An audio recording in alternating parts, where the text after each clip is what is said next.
Bonjour à tous, Christian Lamotte, votre chroniqueur de l'Underground. Cette semaine, on s'entretient avec une formation heavy metal de la Mauricie, Darksider.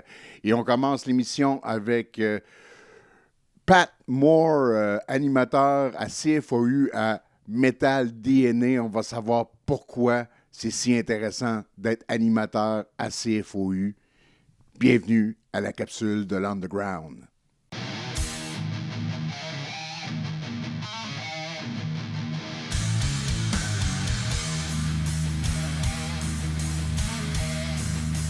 La capsule de l'Underground.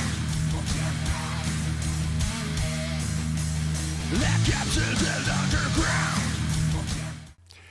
Et nous voilà en direct de la station CFOU avec Pat Moore. Salut Pat, merci de m'avoir invité à ton émission. Écoute, là, on est rendu à la capsule de l'Underground ensemble pendant que ça joue sur les ondes. Pat, qu'est-ce qui fait qu'aujourd'hui, t'es rendu à la radio? Écoute, je dis souvent à la blague un peu pour l'amour de la musique, tu sais, parce que honnêtement, c'est du bénévolat. Je fais pas ça pour... c'est pas mon gagne-pain. Comme je te disais tantôt, j'ai entendu une pub à un moment donné assez fou. Puis je me suis dit, pourquoi pas, tu sais. J'avais fait de la radio. Le plus proche que j'avais fait de la radio, si on veut, c'était quand j'étais au cégep, là, c'était la radio étudiante. Vraiment juste pour la salle où... je me rappelle plus comment que ça s'appelait. C'était au cégep de Victo. Il y avait comme une salle. C'était même pas cafétéria. Mm-hmm. Puis on prenait les ondes, mon chum puis moi, pendant 1 heure de temps. Puis on faisait pas plaisir à tout le monde, mais c'est pas grave. On se faisait plaisir. Fait que tu sais, c'est vraiment le trip de faire jouer ce que j'ai envie. Je vais faire jouer des nouveautés, je vais faire jouer des bands locaux, je vais faire jouer ce que, tu sais, vraiment ce que j'aime, tu sais. Puis j'aime toutes sortes d'affaires, là, tu sais. J'ai commencé à écouter du métal dans les années début 80. Fait que y a tellement de stock qu'on peut écouter, c'est Exact. Fou, Exact. Puis ce qui est le fun à CFOU, c'est qu'il y a vraiment une belle palette de variétés pour justement ça aller chercher autant le indie, le world beat, le reggae probablement, le metal. J'écoutais l'annonce tantôt de Dr. Pendragon, un autre monument qui est là depuis... en fait, je roulais en même temps que lui dans les débuts des années. Et bien sûr... en arrivant ici, je pensais qu'il y aurait un buste de Stéphane Lefebvre parce que ça fait si longtemps qu'il est là. Je pense qu'il mériterait peut-être une petite peinture à afficher quelque part dans son bureau. Là. Il est rendu là.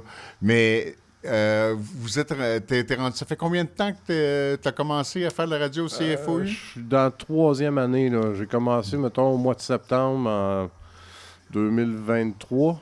Donc ça fait à peu près 3 ans. Là. Avec tes recherches, qu'est-ce qui t'a excité le plus dans le nouveau matériel, par exemple, fait au Québec? Y a-tu des groupes que tu dis « Wow, tu sais, merci d'avoir découvert ça ». Écoute, il y en a tellement. Écoute, j'ai de la misère à t'y nommer vite de même. J'avais fait une entrevue. Là, le nom m'échappe. Mais j'étais épaté, les gars étaient vraiment... c'était vraiment hot. Il faudrait que je retrouve leur nom. Je pense que tu avais fait de quoi avec Genetic Error ou... Oui, entre autres. Mais Genetic, c'est underground, mais on s'entend qu'ils sont là depuis longtemps. Oui. Nouveau, écoute, tu sais, quand il y a des shows, justement, j'essaie de leur faire un peu de pub. Puis aussi, je le dis, là, s'il y a des bands qui veulent venir faire une entrevue, je suis ouvert à ça. On se parle, puis... Exactement, comme on le fait présentement. Exactement. Des noms, écoute, tu sais, c'est sûr, je connais du monde, entre autres, comme Apocalyptic Fear, fait que j'en ai fait jouer une couple de fois.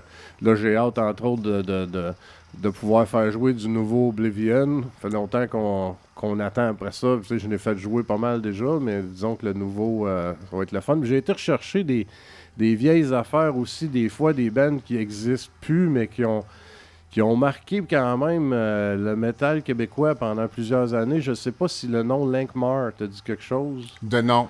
Fait que ça, j'ai fait jouer ça. Écoute, tu sais, DBC, puis là, bon, là, comme je te dis, les nouveaux bands, tout ce que tu as nommé, plusieurs des bands que tu as nommés tantôt, là, qui vont se produire en spectacle dans les prochains mois, là, ça en est que j'ai fait jouer ou que j'ai bien apprécié aussi à écouter. Entre autres, Becoming the Bully, quand il faut que je retrouve le nom de ce groupe-là, c'est pas bon, là. C'est un groupe de Montréal, puis les gars, ils étaient 2. Là, ils étaient à la recherche de d'autres musiciens, mais je sais qu'ils ont trouvé du monde, puis ils ont fait des spectacles, mais c'était-tu leur 2e album? Écoute, c'était sa coche, là, puis c'était quand même très original. Vraiment, il y a toutes sortes de métal aussi. Ça se limite pas juste au deathcore, au grindcore. Il y a du death, il y a du black. On a de tout au Québec. Ça, du trash et même du power metal. C'est ce qui m'a surpris énormément de voir des jeunes retourner dans le power metal. Si tu avais à avoir, il y a 1, 2, 3 micros ici là, en entrevue, qui seraient les 3 personnes que tu souhaiterais avoir le plus avec toi? God, tu me poses des bonnes questions. Écoute, Nergal de Behemoth, je pense que ça serait un type chic à avoir en entrevue. Chanteur de Dimmu Borgir aussi. J'aurais beaucoup de questions aussi pour le chanteur chanteur-guitariste de Old Man's Child, là, qui était avec Dimmu Borgir, puis que là, il est reparti avec son band, là, avec Old Man's Child. Bien hâte de voir ça. Galder. C'est sûr que ça en serait 2 que j'aimerais bien avoir en entrevue. Vite de même, écoute, moi c'est sûr. Tu vises haut, c'est déjà ça. Ouais, sinon, écoute, c'est sûr quand Oblivion vont sortir leur album, je pense que ça serait le fun de pouvoir faire une entrevue avec eux autres. Tu sais, je peux penser juste à Jean-François Houle de Apocalyptic Fear, de Sadistic Priest. C'est un gars que je connais depuis des années, depuis les années 80, début 90. Puis, tu sais, c'est un super gentleman, super funny. Fait que c'est sûr que juste avoir JF en entrevue, ça pourrait être super le fun aussi. Exactement. Je l'ai eu en entrevue au Trou du Diable. Puis, oui, effectivement. Et prononce bien Apocalyptic Fear. Sinon, tu vas te le faire dire. Ouais. Hey, c'est le fun, moi, je me rappelle, je l'ai vu, l'entrevue, puis c'est ça qu'il dit. C'est pas facile à prononcer. Exact. Exact. Écoute, Pat, ton émission est aux 2 semaines. Metal DNA à CFOU de 10h à minuit. Ouais. Donc, on écoute ça. Pat, je te remercie ici de m'avoir laissé te déranger pendant ton show. Je te remercie beaucoup. J'ai un deal pour toi. Quand il va y avoir des bands sites, s'ils peuvent se déplacer, moi peut-être te caller et te dire « Hey, ça te tente de faire des entrevues? » Si ça te tente, la porte est ouverte. Oh oui, puis ce que je fais la plupart du temps, c'est que je vais demander aux bands aussi quel genre de tunes qu'ils veulent, c'est quoi leurs influences, puis ben on en fait jouer, on les écoute en même temps. On fait jouer leur matériel, évidemment, puis on peut aller écouter ce que les gars aiment écouter, puis ce qui les a influencés. Fait que on se prépare l'entrevue, on prépare l'émission, puis on fait l'entrevue live, puis écoute, c'est pas plus compliqué que ça. Parfait. Ben, un gros merci, Pat. Ça fait plaisir. Merci à toi. Yes.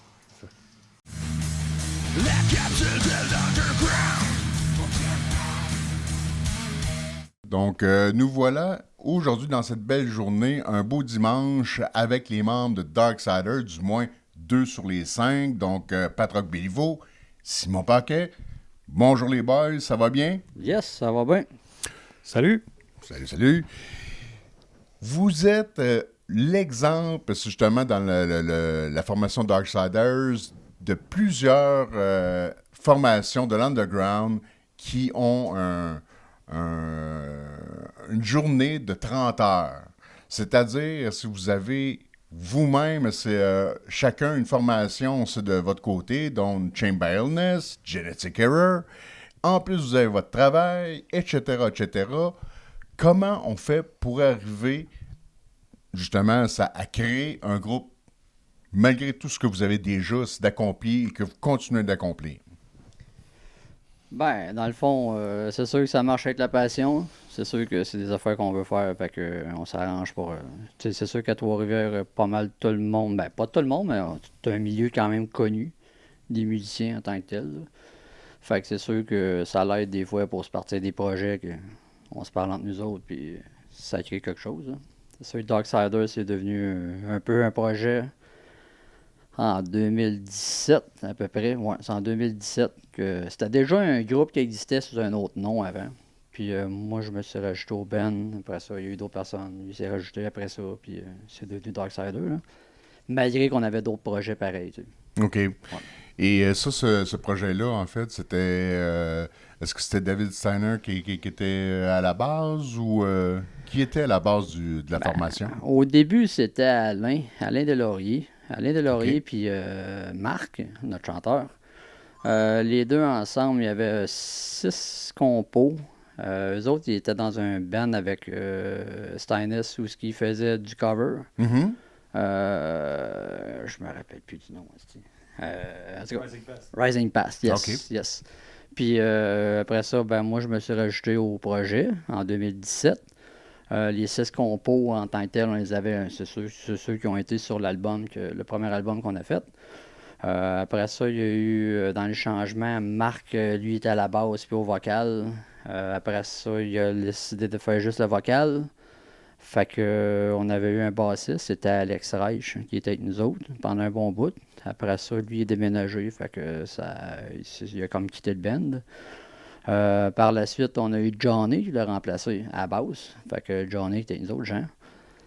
Par la suite, après ça, il y a eu Simon qui s'est rajouté avec nous autres, puis on est devenu la formation qu'on est là présentement, là. OK. Beaucoup de mouvements, mais malgré tout, ça prend, même s'il y a beaucoup de changements comme ça prend toute une discipline. Ça vient de où, cette discipline-là? Je dirais la discipline vient de la passion, dans le sens où plus tu aimes ce que tu fais, plus à ce moment-là, tu fournis les efforts pour le faire comme du monde. Fait qu'à un moment donné, oui, avec le travail, les bands, etc., tu te dis, ah ouais, où est-ce qu'ils trouvent le temps? Quand t'en veux, du temps, t'en trouves. Fait qu'à un moment donné, quitte à dormir moins, s'il y a quelque tout chose. à fait. Mais oui, c'est ça. Fait qu'à un moment donné, ben, tu priorises, tu fais tes affaires. Fait que puis, tu sais, regarde, tu parlais, mettons, avoir plusieurs bandes. Moi, mettons, dans Chained by Illness, je suis rhythm guitar, je compose pas tant, c'est surtout Jean-Philippe qui s'en occupe. Fait que j'ai du temps, ça. On peut pas dire que ce band-là me prend énormément de temps.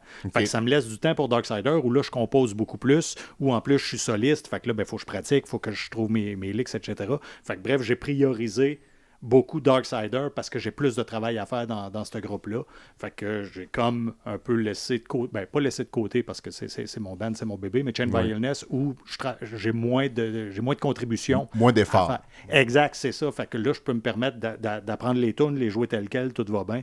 Fait que je me consacre à Darksider. Mais oui, ça demande quand même une certaine organisation parce que avec moi, j'ai la chance d'avoir un travail qui n'est pas prenant là, dans la vie. Là. Mm-hmm. Fait que ça me laisse du temps en masse pour travailler sur mes groupes qui sont, pour ainsi dire, ils deviennent ma principale activité. Okay. C'est comme si c'est mon travail, ma job, mon day job qui est mon sideline, d'une certaine façon. Bref, c'est ce qui paye le loyer. Puis la musique, ben, c'est ma vraie activité, c'est ma vraie passion. Fait que, moi, j'ai cette chance-là. C'est pas le cas de tout le monde, mais fait que je peux me permettre de mettre mes bandes en priorité dans ma vie, là. Ben, c'est...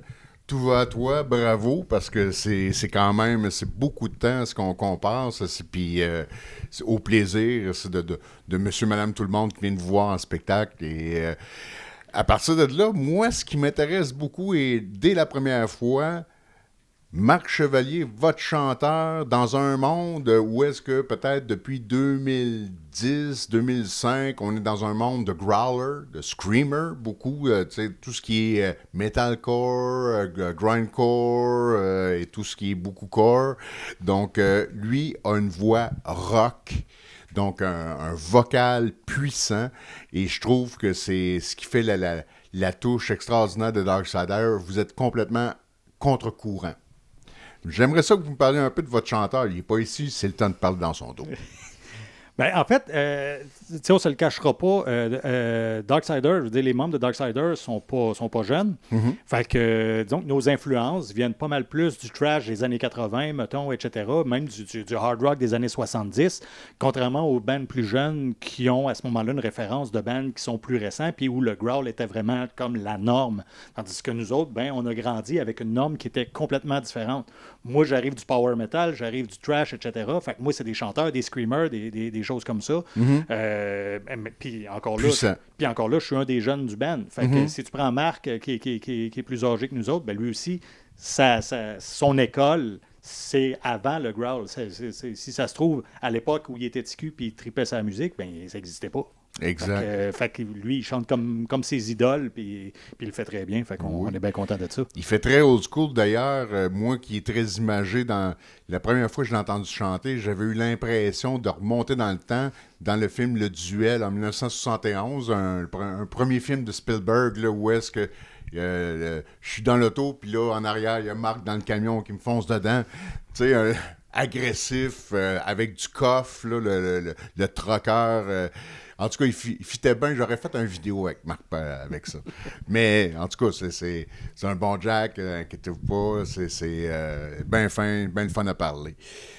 Et en parlant de vidéo, justement, ce que j'aime de Darksider, c'est la qualité des vidéos que vous sortez.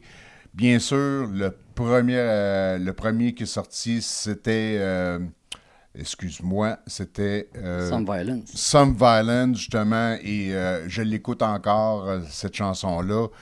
Il y avait eu par la suite All or Nothing, et la dernière création, c'est de celle-là qu'on va parler, parce qu'il est intéressant, c'est que c'est à Trois-Rivières, à Borealis, dans les sous-sols, donc une ancienne usine, pour ceux qui ne connaissent pas, qui maintenant est une place d'attraction pour voir... qu'est-ce qui s'est fait, là? Donc, quelle a été la démarche? Comment ça s'est passé? Parlez-moi de votre vidéo. Ben, c'est sûr que Borealis, effectivement, c'est une super de belle place pour pouvoir faire une vidéo. Puis on cherchait quand même pour faire un nouveau vidéo. Fait que l'idée, c'était d'essayer de trouver une place qui était quand même cool. Puis celle-là, ben, ça avait été lancé parmi d'autres places. Fait que Marc a fait pas mal toutes les démarches pour pouvoir s'essayer d'avoir l'endroit. Puis c'est sûr que c'était quand même assez restreint comme condition. C'était spécial, il a fallu le faire, on l'a fait dans... C'est pas que ça s'est pas bien passé, ça s'est bien passé pareil, là. Mais ça reste quand même que c'est une super de belle place pareil. Côté sonorité, c'est peut-être pas une bonne place pour jouer de la musique. Là, non? Mais... ouais, non. C'est humide. Ouais, c'est humide puis c'est écho, là. Jouer à côté des pipes, là, ça sent pas mal, là. Mais ouais, c'était quand même c'était une belle journée. On a fait ça en une journée. C'était une belle expérience pareil. C'était super le fun. Tu sais, reste quand même qu'il y a Pascal Germain, c'est lui qui fait nos vidéos. Reste quand même que le gars, il a quand même une belle touch. Là. C'est super cool les vidéos qu'on fait avec. Fait que c'est pas pour rien qu'on était allé avec lui. Mm-hmm. Puis tout l'ensemble de tout ça, ça reste que ça a fait un beau vidéo, effectivement. Là. Qu'est-ce que c'est toujours lui qui vous a suivi pour vous faire une vidéo? Les 3 vidéos, c'était avec lui. Tu sais, le premier, justement, Some Violence, ben là, ça, on l'avait fait à Shawinigan, c'est quoi, non? L'espace Shawinigan. Ça avec, tu sais, ça a été une super de belle expérience. Puis après ça, l'autre vidéo, All or Nothing, ça, on l'a fait ça dans le local de pratique, qui est dans ma cave. OK. L'idée, c'est qu'on voulait avoir nous autres en train de jouer, mais tu sais, d'une façon plus, moins, pas nécessairement pas professionnelle, mais plus smooth, mettons. Plus garage. Ouais, un peu plus, c'est ça. Ouais. Exact. Ouais. Fait que, tu sais, rendu là, c'était quand même une excellente vidéo là avec. Puis le dernier, ben, qui est pas mal. Il est pas mal le best, là. Oui. Là, présentement, vous êtes en création pour un nouvel album. Il y a plusieurs pièces qui sont déjà sorties. Donc, d'ailleurs, du vidéo, tu sais, Far From the Sun, justement, qui va en faire partie. Il y en a 3 autres. Et il y en a 6 qui sont sur les tracks présentement. Ouais. À quoi on va s'attendre par rapport à cet album-là? Est-ce que ça va être un album, un peu comme, dans le fond, votre premier album qui est sorti en 2024, je crois? Oui, éponyme, l'album éponyme, là. Donc, est-ce qu'on s'attend au même son ou on remet un petit quelque chose là, de surprenant. Ben, en fait, il va y avoir des différences parce que sur le premier album, c'était surtout Alain Deslauriers qui avait composé quasiment l'entièreté de la musique. Fait qu'après son départ, c'est David qui a pris en main la composition. Puis quand moi je suis arrivé dans le band, j'avais déjà des tunes de prêtes qui n'étaient pas nécessairement pensées pour Darksider, mais qui fitaient avec le style. OK. Fait que donc, on s'est partagé la tâche comme ça, moi puis David, pour faire les arrangements puis pour avoir les tunes prêtes finalement. Fait que sur les 6 qui s'en viennent, il y en a 3 qui sont de David, 3 qui sont de moi. Fait que forcément, ça va détonner du style que Darksider avait déjà des compositions à Alain, étant donné que Dave prenait une autre direction, puis que moi, j'avais ma propre direction, exact. finalement. Fait que ça va donner quelque chose de complètement différent, quelque chose d'un peu plus élevé, un peu plus rapide que ce à quoi on était habitué, où Darksider était plus lent. Là, on y va vraiment avec des tempos rapides, avec des tunes qui garochent, c'est riff après riff après riff. Fait que ça va être une cadence complètement différente de ce à quoi on était habitué. Fait qu'on pousse la machine un petit peu plus loin. Puis là, même avec le temps aussi, là, on a appris à mieux travailler ensemble. Puis même pour l'avenir, c'est ce qui va arriver aussi, où ce qu'on essaye peut-être de travailler plus en band que de travailler, mettons, chacun de notre bord, et de dire, c'est la composition de lui, c'est la composition de lui. À l'avenir, on aimerait ça que les compositions soient de Darksider, donc qu'ils soient de tout le monde. Fait qu'on est comme dans cette espèce de transition-là où chacun apporte sa couleur, puis éventuellement, on va merger tout ça pour avoir un résultat qui va être plus uniforme puis plus homogène aussi. Là. Fait que... Mais des belles surprises qui s'en viennent, vraiment des tunes auxquelles on n'a pas été habitué, mais qu'on pense, nous autres, qui sont comme une coche de plus, là, ou un upgrade, vraiment. Là. Parfait, j'ai hâte d'entendre ça. Dans le fond, sur l'album, il faut comprendre qu'il va y avoir 6 nouvelles compos. Ça va être 10 compos pareil, mais 6 nouvelles compos qui ont été enregistrées dernièrement. Oui. Puis les 4 autres, dont justement Some Violence, I'm Not Jesus, Far From the Sun, puis All or Nothing, merci.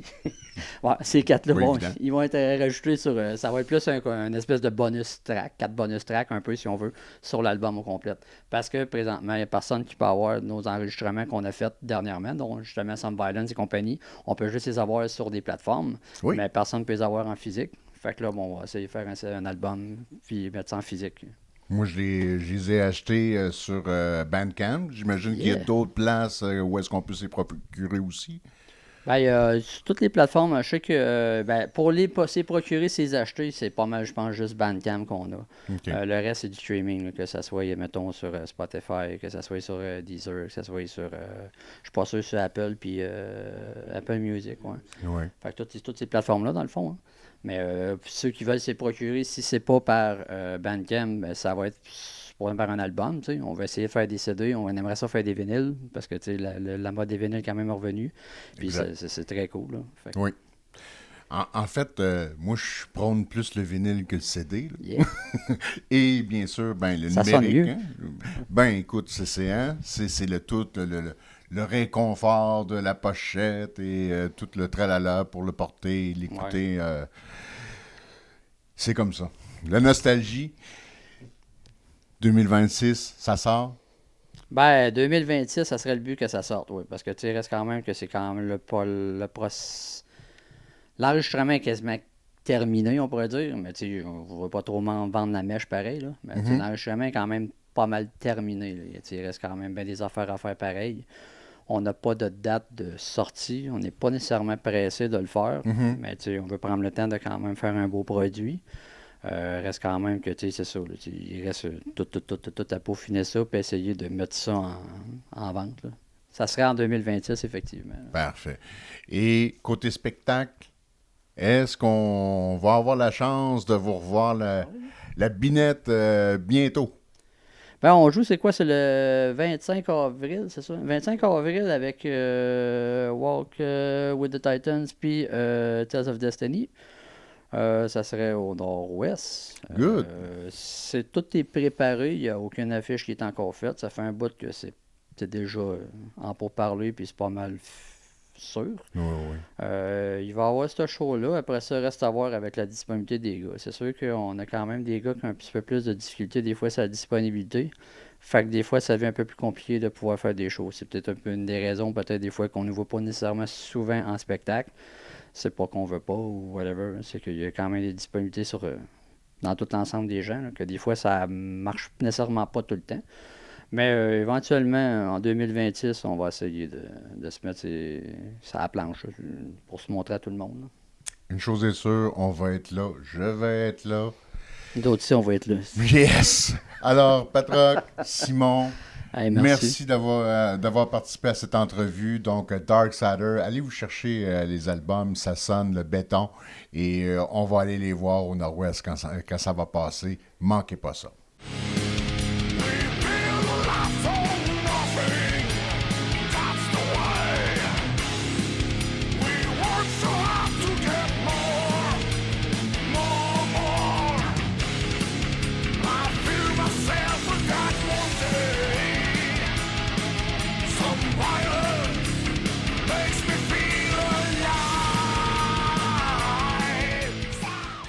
Alors, c'est déjà tout pour nous. Merci d'avoir été des nôtres. Donc, la semaine prochaine, on a la chance d'avoir une entrevue avec la nouvelle génération de thrash metal au Québec.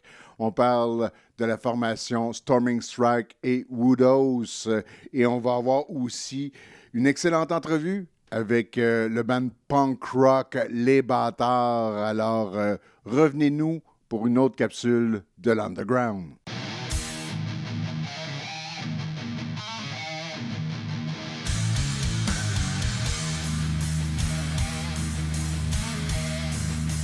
La capsule de l'Underground.